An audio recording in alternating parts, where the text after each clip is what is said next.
साथियों, आपने कानून के किसी भी सेक्शन के बारे में अगर सबसे ज़्यादा सुना होगा तो आपने सुना होगा सेक्शन 302 के बारे में, जो आईपीसी में 302 था, जो मर्डर के पनिशमेंट की बात करता था।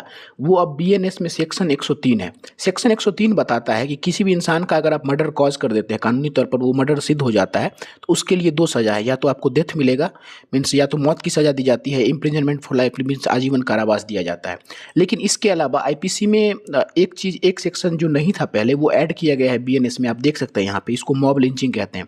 मीन्स 5 या उससे ज़्यादा इंसान, किसी भी इंसान के वो ग्राउंड कुछ भी हो सकता है, चाहे आपको उसके बर्थ प्लेस की वजह से, उसके रिलीजन की वजह से, किसी भी इंसान का अगर आप डेथ कॉज करते हैं तो उसमें भी उस इंसान पे मर्डर का चार्ज लगाया जाता है, जो पहले आईपीसी के 302 सेक्शन में नहीं था। ठीक है, लेकिन किस किस केस में माना जाएगा कि आपने किसी का मर्डर किया है, इसके लिए जो बीएनएस में सेक्शन है वो सेक्शन 302 ऑफ जो ये सेक्शन 101 जो बीएनएस का है वो बात करता है कि किसी भी इंसान का मर्डर किया गया या नहीं, इसको कैसे प्रूव किया जाए।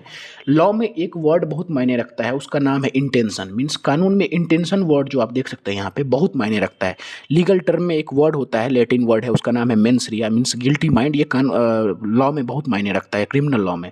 इसलिए किसी भी इंसान को अगर आप मारना चाहते हैं और आप मारना भी चाहते हैं और आपका जो एक्ट है उसकी वजह से उसका डेथ कॉज कर दिया जाता है, तो आपके ऊपर मर्डर का चार्ज लगेगा। इसके अलावा आप किसी भी इंसान को किसी भी इंसान का ऐसा बॉडी में कोई इंजरी कॉज करते हैं और आपको पता है कि इस इंजरी की वजह से उसका डेथ हो सकता है, तो उसमें भी आपके ऊपर मर्डर का चार्ज लगेगा। तीसरा है कि किसी को आप इतना हाईली इस सेंस में किसी का बॉडी में इंजरी कॉज कर देते हैं जो सफिशिएंट और ऑर्डिनरी कोर्स में है कि वो उतना मार लगने के बाद इंसान मर जाता है। किसी को आप मारते मारते सर पे आपने मार दिया, बहुत जोर का एक्सेस ऑफ ब्लीडिंग हुआ, तो इस सेंस में माना जाता है कि उस इंसान का मरना तय है, तो उसमें भी आपके ऊपर मर्डर का चार्ज लगेगा। इसके अलावा आप कोई भी ऐसा एक्ट कमिट करते हैं जिस एक्ट के थ्रू जानते हैं कि ये एक्ट डेंजरस है और ये किसी भी सेंस में प्रोबेबिलिटी है कि इसकी वजह से डेथ कॉज हो जाएगा, तो उस सेंस में भी आपके ऊपर मर्डर का चार्ज लगेगा। लेकिन कुछ ऐसे एक्सेप्शनल केस हैं जहां मर्डर का चार्ज किसी का मर्डर कर देने के बाद, किसी को मार देने के बाद भी नहीं लगता है।